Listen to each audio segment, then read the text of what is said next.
Thanks for tuning into this next edition of Dayco's Technical Series. We all know the sound, a loud annoying noise coming from underneath the hood of a vehicle. Belt noise is not only a nuisance, it's a sign that there's something wrong with the drive belt system. And that's not unique to your everyday light-duty passenger vehicles. These heavy-duty big rigs, they deal with some of the same problems. Both drivers and mechanics of heavy-duty vehicles know that front-end accessory drive components may last for quite some time, but eventually do wear significantly and must be replaced to retain proper performance. That includes serpentine belts and belt tensioners.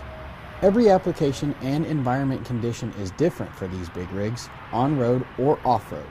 Dayco recommends checking serpentine belts and tensioners per the manufacturer's preventive maintenance schedule.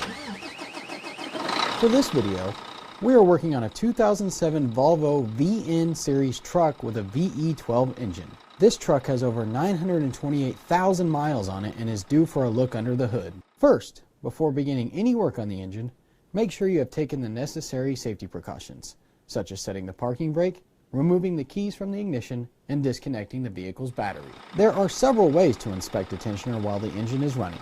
If you hear any noise coming from the tensioner, it may be a good idea to check the tensioner with the engine shut off. If the serpentine belt is tracking improperly or is off-center, this is a sign of bushing wear resulting in tensioner misalignment. Loss of tension, sticking, or notchy movement are also signs of a tensioner that needs to be replaced. You can also test serpentine belt noise with the engine running. Lightly spray the rib side of the belt with water. If the noise gets louder, the belt noise is a squeal caused by low belt tension. If you spray the ribs and the noise temporarily goes away but comes back as the belt dries out, the noise is chirped caused by misalignment, the #1 cause of belt noise. Now, to have a closer look at the VE12 engine's tensioner and serpentine belt, first relieve tension on the belt to remove the serpentine belt off of the pulleys using a 1/2-inch ratchet. Next, remove the tensioner by using a 3/8-inch air ratchet with a 14mm socket. If you do not have an air ratchet, a typical ratchet will work for this application. With the tensioner removed, inspect the tensioner for any signs of wear. Be on the lookout for any bearing noise as well as metal-to-metal contact between the arm and spring case, which is a sign of bushing or pivot bushing wear. Lastly, if there are any cracks in the tensioner, or if the tensioner arm or spring case is broken, make sure you replace the tensioner. To remove the engine's serpentine belt, release tension on the vehicle's fan belt to slide the fan belt off the pulleys. With the fan belt off the pulleys, slide the serpentine belt out of the engine compartment. With the serpentine belt removed, check the belt using the Dayco awareness gauge for any signs of wear. Go ahead and look for cracks, chunks of the belt missing, abrasion, and pilling, as these are signs of belt wear on the older neoprene style belts. Check the belt for any signs of wear, which on today's EPDM belts will include rib wear. The gauge is designed to check wear in 3 different ways: rib profile, rib depth, and cracking. Use the bar on the gauge to check rib depth. EPDM belts lose rubber similar to that of a tire and indicate the belt is worn. Also, use the crown of the gauge to check side-to-side movement within the ribs of the belt. If the gauge is moving, it's time to replace the belt. With the Volvo's belt and tensioner removed, we want to check for any signs of misalignment within the belt drive system.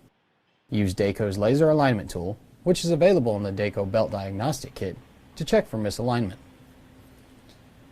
When the laser and receiver are connected to different pulleys, check to see if the laser shines through the word Dayco on the receiver. If so, the pulleys are aligned correctly. We went ahead and checked for misalignment on both the fan pulleys and the air conditioning pulleys. With signs of wear, we are replacing the tensioner with a Dayco 89457 Gold Label tensioner. The Gold Label tensioner features a flat spring and heavy cast casings built to withstand the wear and tear of rugged diesel engines. We are also replacing the truck's serpentine belt with a Dayco 508-0385 Gold Label heavy-duty serpentine belt. This belt is built to withstand the high torque of diesel engines and is engineered with EPDM rubber compounds to resist heat and harsh underhood environments experienced in over-the-road and off-road conditions. Now, slide the new serpentine belt over the pulleys and rest it there while we install the new tensioner. Before installing your new Dayco tensioner, clean the mounting surface on the engine with a light abrasive sandpaper or abrasive pad. While a little difficult to see here, Locate the pinholes on the bracket and position the tensioner into the mounting holes.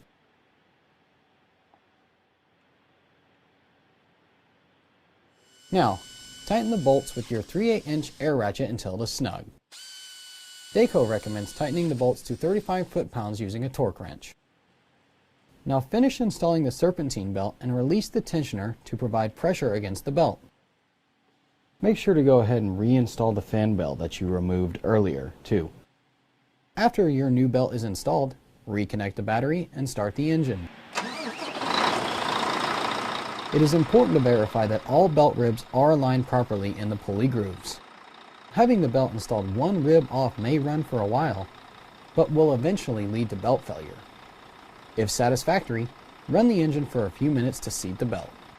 That'll do it for this edition of Dayco's Technical Series. Go ahead, take a look around on our YouTube channel for additional training videos to help you do your job better. Until next time, I'm Brian Wheeler.